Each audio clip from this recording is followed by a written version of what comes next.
Infernal Blessings. We are back with another video.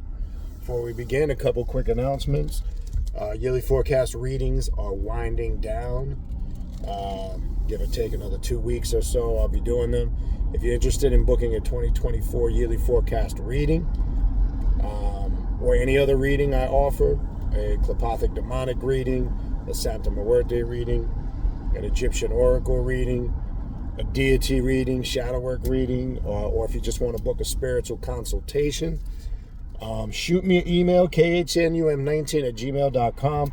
If you are requesting a yearly forecast reading, please put in the subject box of the email, 2024 forecast reading. This way I can get those booked in time before the time runs out to actually stop doing them. If you are interested in any reading, again, just shoot me an email. Include, please, a full weekly availability that you're available 7 days a week. Please do not just put one day, this time. It doesn't work like that. Unfortunately, I can't, book a reading when you just request one day at a time you're available. It doesn't work like that, all right? So put your full weekly availability and the time zone you're in. That speeds up the process, and we can book either a reading or a consultation. If you want to sign up for classes, the way to do that is to go to the official Primordial Chaos Patreon page, patreon.com/Baniti, Baniti, Tier 3. That's the tier you want to join. Tier 3 gives you access to the 3 private classes I do every month on Patreon, in addition to the group ritual. When you join the Patreon, you also get access to everything in the archives, not just access from the day you join moving forward. You get almost 4 years worth of content of ongoing classes, continual ongoing classes, a variety of different series. I cover a wide range of topics. I'm constantly adding new content. And you get access to all the ritual work and the group rituals, plus you get all the access to the rituals and the work in the classes. All right, so that's patreon.com/Baniti. Check us out on Instagram, Primordial Chaos 9, one word. Check us out on Facebook, Primordial Chaos, 2 words on Facebook. I also upload all the new YouTube content on Facebook. And also check out the Primordial Chaos podcast, available on Spotify and all major podcast platforms.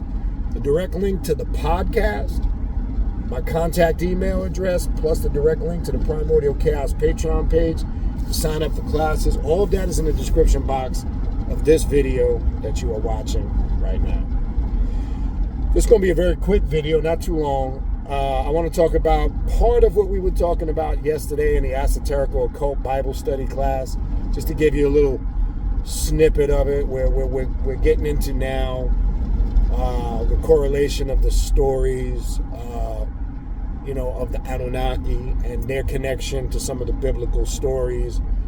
But one thing we were talking about, some different various aspects of the character Jesus in the Bible came up. And one thing I want to point out in a small section that we were talking about in that class yesterday, okay, I've mentioned this before. Jesus was very left-hand path in nature. He had an occult mindset. He was not a conformist, okay? He was very left-hand path nation. He was anti the establishment.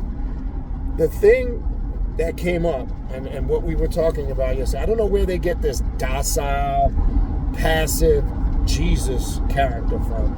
Now, I'm just evaluating this from the story. I'm not saying it's literal or not, but if we're going to use the story, we're going to use the scripture and the text, I'm basing it on that. Okay? When you read the text, I don't know where they get this very forgiving, loving, compassionate, turn the other cheek bullshit, where it clearly states, when you read the text, that he said, I come not to bring peace, but a sword. Right? You find that in the Gospels right out the gate. You find, when you look at who Jesus so-called went to in these stories, he didn't go to the educated. He didn't go to the high priests and the Pharisees and the Sadducees. They were his enemy, according to the story. Because just like today, when you're anti the establishment and a nonconformist, you're going to be singled out and attacked. So everything he did was anti the establishment at that time. We were talking about the situation that takes place in the 10th chapter of John. Okay? Real simple. If you've read the Gospel of John, if you've read the whole entire 10th chapter, he's teaching, and the Pharisees and the Sadducees are around and they're hearing him. And they're not understanding when he's saying things like, when you see me, you see God. So they approach him, and if they say, and he says to them, if there's something that I'm teaching that's wrong, what is your problem with me? In essence, he's saying. And their response is, but you're a blasphemer. You make yourself out to be God. Now, he clearly says in there, is it not written? Notice how he separates himself. Is it not written in your law that ye are God's children of the Most High? Right? We've all heard this quote, but nobody reads the full way he's getting that from the entire chapter. He's referring to Psalms chapter 82. Everybody always just reads Psalms 82:6. Well, what he's referring to, when you read the entire 8 verses in Psalms chapter 82, King David is talking to the congregation, and it says, God standeth in the congregations and judgeth amongst the gods. Okay? And he's talking to them, and as he's relaying information to motivate them, he says, ye are gods. But there's 2 things that follow after that, and then in the next verse, all of you are children of the Most High. They leave that part out. Right? And then the next verse said, but don't get it twisted, but ye will die like men. What we grab as that as a cultist, we have the divine nature of the Creator in us. Why? Because when you go into Genesis chapter 2:7, it says, God breathed into man the breath of life, breathed into his nostrils the breath of life, and man became a living soul. So everybody has an essence, quote unquote, of the Creator in them according to this dogma or doctrine. Okay? And King David was affirming that. Though you have a mortal side of your nature, you also have a God side of your nature. And this is what the Messiah, Jesus, in the book of John was trying to correlate to the Pharisees and the high priest at that time. Is it not written in your law? He was saying, we're all God's children, quote unquote, of the Most High. Now again, I'm relating this to you according to the text. Okay? Now, why did he separate himself when he said, is it not written in your law? If you go into Revelations chapter 2, and I believe it's 13, he makes a clear separation of the hypocritical Jews. Okay? We know this book is his personal so-called book according to Christian theology, because all you got to do is read Revelations, the first 2 verses. This was a book sent and signified by his angel and given to the prophet John, son of Zebedee, who was one of the original 12 disciples. Now, again, I'm giving you this according to Christian theology, who received the book of Revelations in 98 AD, which is 98 years after the death of Christ, on the island of Patmos in Greece. He received this in the Revelations, which Christ sent it to him and signified it to him by his angel. And you confirm that when you continue reading on. So he says in the 2nd chapter of Revelations, verse 13, I know of you who say you are Jews, who pretend you are poor, but you are rich. But you're hypocrites. You're from the synagogue of Satan. Right? And Satan, and when you look in the language, just means adversary, adverse. Now, yes, Christians are going to interpret that as some pitchfork character on the bottom with that. But again, I'm just quoting the religious text to show you the character type they tried to sell us of Jesus and Christianity is not this peaceful, loving, passive character. He's very warrior-like in nature. He's very left-hand path in mentality, and he's a nonconformist. So he calls them hypocrites. This is why he doesn't associate with them. And they wanted to stone and kill him. Now, I say that to say, are we not saying the same thing as this left-hand path Jesus, quote unquote? Are we not saying we are gods because we have the very essence of God within us? We're part of that original creation. What we call that breath of life or soul is the very essence to who and what we are. All of this emerged from that primordial chaotic energy, the very essence, the state of nothingness or darkness, where all things emerged, including the God of the Bible, yes or no? This is the point. And like Jesus said in the Bible, and again, quoting the story, when you read the stories, Jesus didn't go to all the learned men and women of that time. Matter of fact, he was ostracized because he went to criminals, tax collectors who were scamming the people, prostitutes, all of the lowlife and criminal element of that time. And they would question him, why do you sit with those people? Why do you talk with those people? Why do you spend your time and teach those people? And his reply was simple. Does the physician go to the healthy to heal them? No, the physician goes to the sick. And that's why you'll see in certain schools of Christianity, he's referred to as the great physician. Because he said, I came to heal those who are sick. He wasn't just talking about physically, right? I won't get into the miracles. I'm going to do another video on where Jesus obtained his healing and magic powers. We'll do a separate video on that. But let's focus on who Jesus actually was, what type of character he had. That's the type you see in the story. He went to those type of people to teach them, to talk to them, to raise them up from being devoured by their lower or weaker self. He wanted to teach them the divinity that existed within them, the greatness that existed within them, because they were lost. Even when you read the story of Mary Magdalene, right? And then there's so many theories out there, lost books of the Bible, that Jesus was married to Mary Magdalene. They had children, a son called Simon Bar Jesus. I could do a separate video on that. Did Jesus have children, and was he married? Where did Jesus obtain his magical powers and his healing abilities? Yes, I know the mainstream Christian is going to say, because he was the Son of God, he was God. Some Christians believe he was God. That's a whole story for another. I'll even break down the Trinity. I'm going to we'll do a Christ series on this. What is the Trinity? I'm going to mark that down. I'm going to stick to it. I'm going to do a video on the Trinity, where he received his magical powers, and was he married, and did he have children? What are the lost books of the Bible? But what I can tell you is this, with a lot of information and evidence that's out there, and a lot of information that's clearly in front of our face, he definitely isn't this docile, timid character, turn the other cheek. Shit. He was ready to fight in the Garden of Gethsemane before they came to seize him up to be crucified. That's a whole nother. Was he really crucified? Did he make it to the cross? Right? That's a whole nother story. Okay?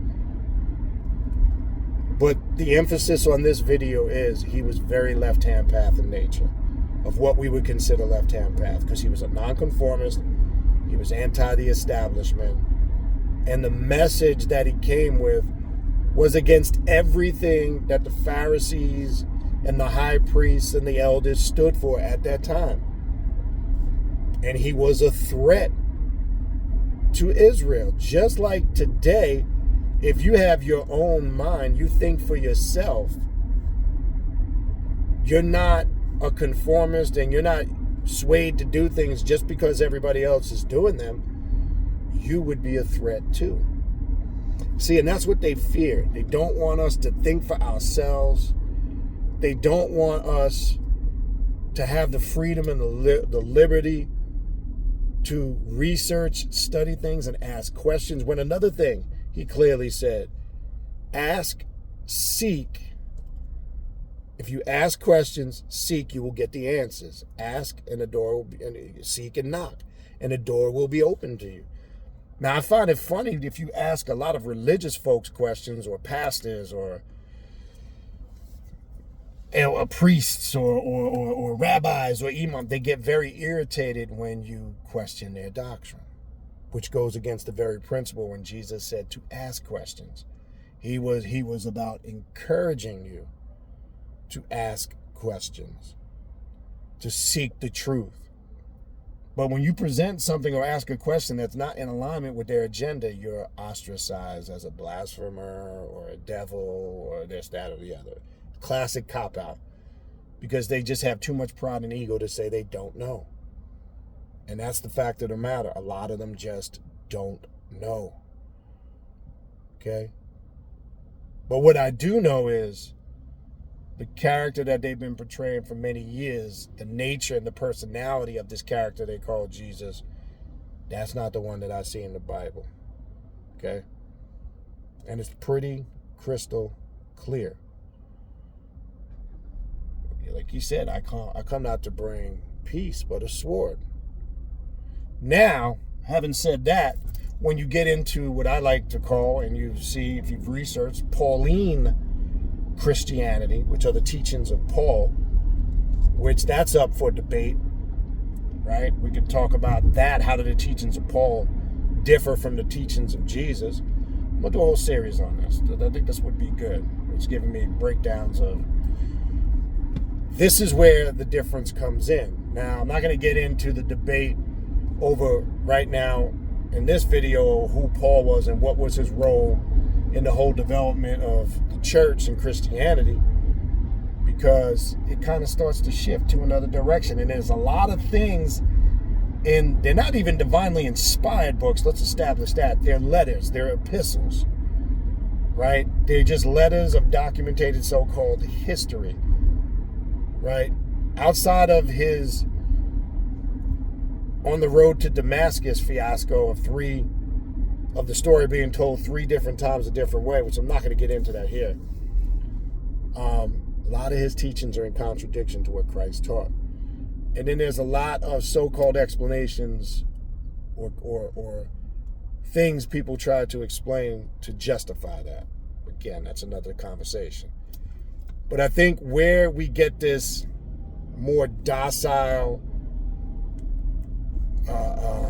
turn the other cheek, passive Jesus character, it starts to come from Pauline Christianity. Okay? You don't get it, you don't see it, and it doesn't exist prior to that. Okay? So most people you're going to run into who are quote unquote Christians, if you pay close attention, they're going to quote 70 or more % of the time books or letters of Paul. Because most of these modern day sects to Christianity going back the last 100 to 200 years, okay, all fall in line with that category. Okay? And there is a difference when you do the research. And we'll talk about that in future videos, just not to get diverted from the topic. But what I wanted to, again, stress clearly in this video is that Jesus was a rebel. He was a warrior when you read those stories in the Bible. He was like no other character in that book, due to the very fact that he did his own thing in the sense that he spoke his mind. He was coming with a completely doctrine that they were not prepared or ready for, right? He was coming with a completely different approach to that doctrine, though yet he wasn't teaching anything that was against their doctrine. They interpreted it as such because they didn't even know their own law when he referred that quote to Psalms 82. They didn't even know what the fuck he was talking about when he made those statements. Is it not written in your law that we are God's children of the Most High? Okay? So he was coming with something they were not prepared for. Now we know there's mystique, because when you read the story of the life of Jesus, which this will give me another idea for another video, it's life is kind of shrouded in mystery. Because you see the birth of Christ mentioned in the early portion of the Gospels, right? Then you don't really hear much until he's around 12 and he pops up for the census and in the temple at a very, because he goes to Egypt prior to that, right? We see he has to flee to Egypt. I'm going according to the story. I want to be clear on that. He has to flee to Egypt because Herod is seeking him out to destroy and kill him because he feels like his kingdom is going to be threatened. And then he pops up at 12 teaching in the temple amongst the scholars, and they're amazed at his knowledge. The question is, where was he? It says he was in Egypt. He came back from Egypt into Jerusalem, right? And when you read the quote in Luke, it says they were astonished at what he was teaching because it was new to them. Now, we do know Jesus spent quite a few years in his early childhood in ancient Egypt. So there's a lot of theories out there that he acquired a lot of sacred knowledge and wisdom from ancient Egypt, because he was astonishing them as a 12-year-old child with what he was teaching and talking about. They were just couldn't believe where he got this knowledge from. Okay? And we'll talk further about that. But long story short, my point is Jesus is not that passive character that they so promote in modern day Christianity. He was more in alignment with what we are and what we do. Okay? Of not being a conformist.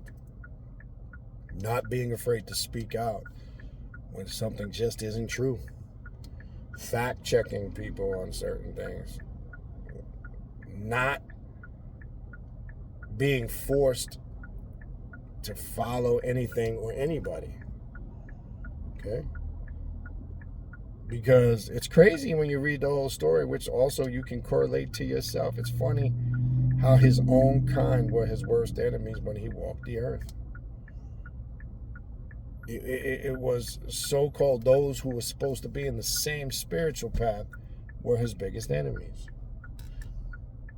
And just like back then, they feared anybody who was coming with a doctrine that was adverse to theirs because they feel it would threaten their power. It's the same shit that happens today.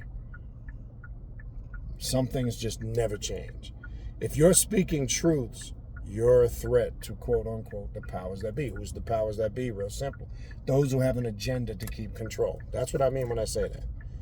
Doesn't just include one particular race. It's not just the white man. It's not just the black man, the Asian man, or the Latino man. All of them are part of those powers that be. Right? We got to stop pretending it's just one particular thing. That's bullshit. That's part of the illusion. So that's who the powers that be are when I say that. Those who have an agenda to keep control and power. And that includes all types of people. Okay? But anyway, you get my point. Just wanted to run this quick video. Again, if you need to reach out to me, I'm going to do more videos on different aspects of this character, Jesus. If you need to reach out to me, shoot me an email, khnum19@gmail.com. Also, if you need to, or if you're looking for a direct link to the podcast, the social media pages, my contact email address, as I said, the direct link for the Primordial Chaos page for classes, the link for the podcast, all of that stuff is in the description box of this video you're watching right now. Having said that, I am out of here. Infernal blessings, and we will talk soon.